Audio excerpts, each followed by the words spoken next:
Yo, internet. Today I thought I'd make you laugh, or actually it might just make you despair at the stupidity of society. I don't know, we'll have to see how it pans out. Anyway, recently, for reasons I'm not going to go into, I had to quit my job, so I am currently unemployed. Any companies watching? Here I am. Yes, Nintendo, I would love to become the next Pokemon huggable plushie tester. Please let me know when you'd like me to move to Japan. And since I became unemployed, I've been reflecting back on the just over 3 years now I've been working solidly in retail and catering. I've had other jobs, but the last 3 years have been in places like restaurants, cafes, and other food-related shops, and it has been quite a ride, let me tell you that. And the main thing I've learned over those 3 lovely years is that customers can be so awkward. I know every industry comes across customers who are rude or make a big deal out of nothing, but catering, that really was an eye-opener. So today, I'm going to share with you my favourite.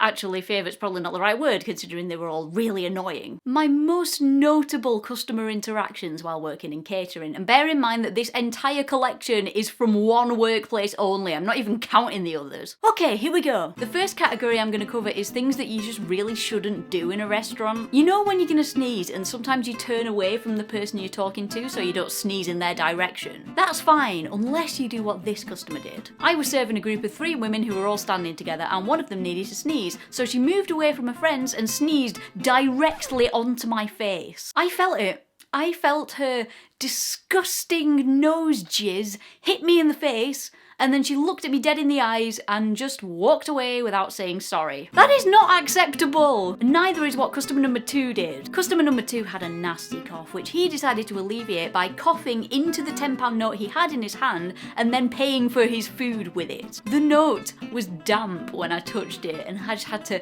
take it from him and put it in the till where it could infect all the other money. Seriously, this is how epidemics start. Cover your face holes. Speaking of substances that don't belong in a restaurant, customer number 3 introduced another unsanitary substance to the mix. When it's raining outside and your shoes are covered in mud, some of it's going to fall on the floor. That's understandable, you didn't mean to get mud on you, don't worry about it. However, you should probably try and wipe your feet on a doormat, or even a napkin would have been better than what this guy did. He came in with shoes covered in mud and chose the table he was going to sit at, and then turned to the window ledge next to him and went,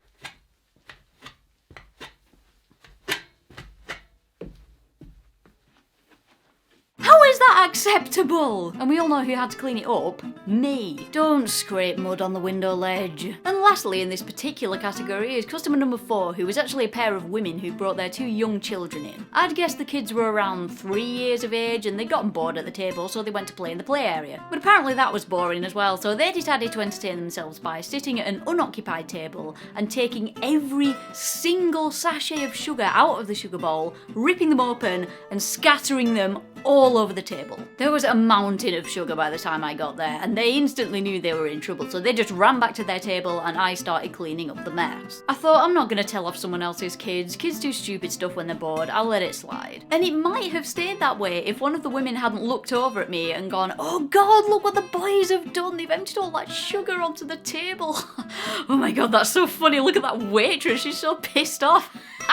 Serves her right for having such a shit job. Excuse me? Okay, A, it's not my fault the job market's so bad these days that even someone with a degree can't do anything better than waitressing. And B, are you just gonna let your kids get away with doing something unacceptable in a public place? You're pretty much encouraging them to be brats. Ugh, anyway, let's move on to the second category. I think I'll call this one the bizarre category because call me stupid, but I don't think any of these next experiences demonstrated appropriate things to say in a restaurant scenario. Customer number 5 was a man who came in and started looking at the drinks menu, so I approached him and said, "Hi, can I get you any drinks at all?" To which he looked at me angrily and retorted, "I don't know, can you?" Yes, that's why I asked. What kind of response is that? I'm taking your order, of course I'm gonna make you a fucking drink. I'm not expecting you to put on a uniform, jump over the counter and make it yourself. Actually, customer number 6 said something similar about drinks. Number 6 was a group of people who came in and started having a conversation in the doorway, so I didn't interrupt them straight away. I gave them a minute to finish what they were saying and then I asked if they'd like anything. And the woman at the front of the group turned to me and went, "Well,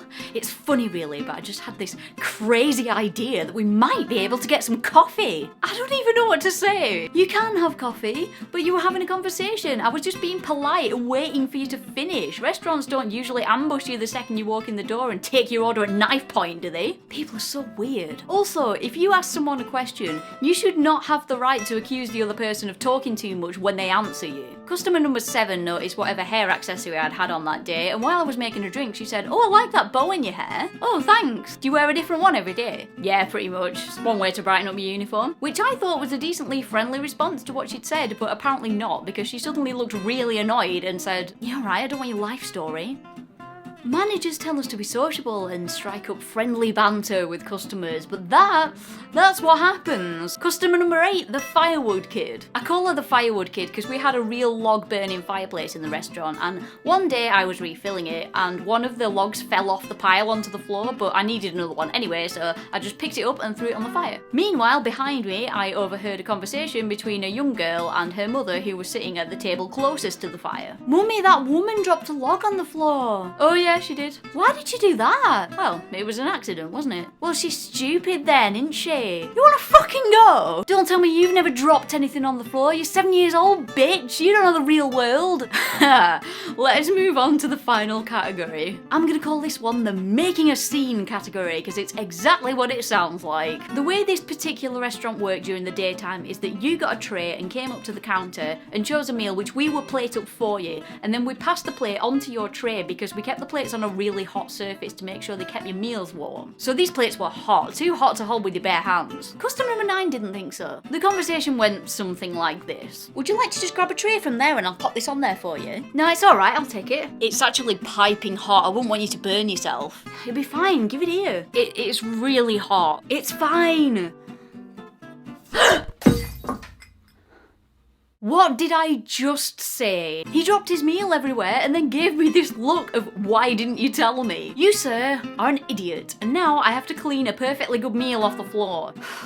Customer number 10 I wouldn't have felt so bad about, but she was rude to someone else and I felt awful for it. At the time we had a brand new member of staff who wasn't English, and she'd come here to study before going back home to her native country, and she was enjoying discovering English culture. She'd never done this kind of job before, and when you are brand new, you're not very well versed in dealing with customer complaints. On her first shift, she was serving a woman who asked her to check the prices of the kids' lunches because she thought it was too expensive. I checked and she put it through right, that's how much they cost, and the woman just turned to her and started spitting a tirade of, "Well, I don't think that's very family friendly. Don't expect people to come back here when they find out that's what you're charging." And this girl didn't quite know what to do, and you know when you're faced with an awkward situation and sometimes you do a bit of a nervous laugh? She kinda did a nervous laugh, and I didn't think it was that rude because internally she was probably going, "Shit, what do I do?" But the woman took even more offence and started spitting another tirade of, "I don't see why that's a laughing matter. I have to give my kids food and you have no idea how hard parenting is." And she just went on, and after we finally managed to get rid of her, I just felt so sorry for this girl because she'd come to England so excited to see what it was like, and she just got her head bitten off on her first ever shift. Ugh. People! Anyway, customer number 11. The restaurant was part of a bigger place that also hosted weddings, which I served at a lot, and though a lot of the weddings were quite high class, the guests and the bride and groom were always so nice and grateful for the service and always said thanks. Although there was one. I feel like customer number 11 was the entire wedding actually, but really it was just one guy who was the straw that broke the camel's back, as it were. This wedding was full of really rich people, and during the champagne reception they were chatting away to each other about how they just graduated from Oxford and Cambridge and how many sports cars they had and how many times they visited Hong Kong this year. They were a little snobby, and it wouldn't have been so bad if they'd been polite. But they weren't. I was going around topping up people's glasses, so I turned to the group nearest to me and politely and quietly said, "May I top up your glass for you?" And one of the guys just thrust his glass into my face and went, "Don't talk to me." And then the whole group did the same thing and looked at me like I was a piece of shit on the bottom of their shoe. I get it, you have money, doesn't make you a superior breed of human to me. Should have poured the champagne on his expensive suit instead. Customer number 12 was an elderly man who knew exactly how he liked his coffee. I was working on the hot drinks counter that day, and it was basically like Starbucks or any other generic coffee house in that you go up to the counter and order your drink and then you pay and then you wait at the end for it. And we were quite busy, so I was making the drinks while somebody else told me the orders. Usually I'll start making one customer's drinks, and then if we get another order in the meantime, I'll have them tell me so that I know exactly what I'm working on the minute I've finished with that. So this elderly guy ordered an Americano while I was already making another drink, so I said, yep, alright, one Americano coming up, and finished what I was doing. And after a moment the man looked at me, and I am sure he knew that I was finishing the previous order, but he suddenly decided to shout, Jesus Christ, does no one know how to make a fucking Americano in this country? This isn't yours, this is that lady's latte.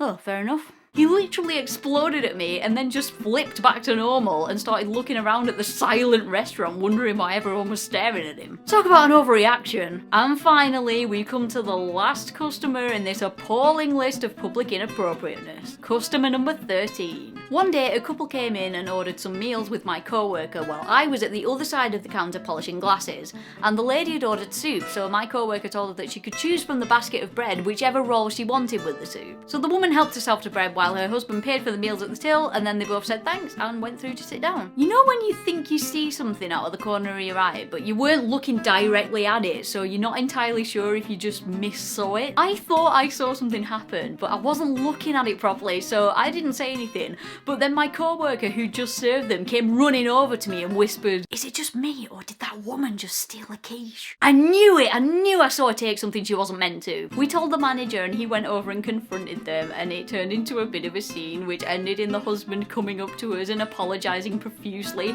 and basically confessing that his wife was a notorious kleptomaniac who used him to distract other people while she stole pointless things for fun. We'd never had anyone attempt to steal anything before, so it was a bit unexpected, especially in a restaurant. Also, what kind of low point do you have to hit in your life until you can only get your kicks stealing quiches? Needless to say, that couple was not allowed back into the restaurant. And that's the end of my collection of weird and rude customers. So did you laugh or did you despair about society? I'm not entirely sure what I've achieved here, but oh well, I'm sure you got something out of it. Oh, it's not good to be unemployed, but I'm so glad I'm out of the catering industry. At least now you know what not to do in a restaurant. Also, can I just address something? I'm looking in the little side screen thing here next to the camera that you can't see, and I am blushing so much. Why is it every time I shoot a video I just get hotter and hotter over the process of the video? Maybe it's the lights, I've got some lights here. Why do I blush so much? It's so ridiculous. Oh well, have a nice day, see you next time.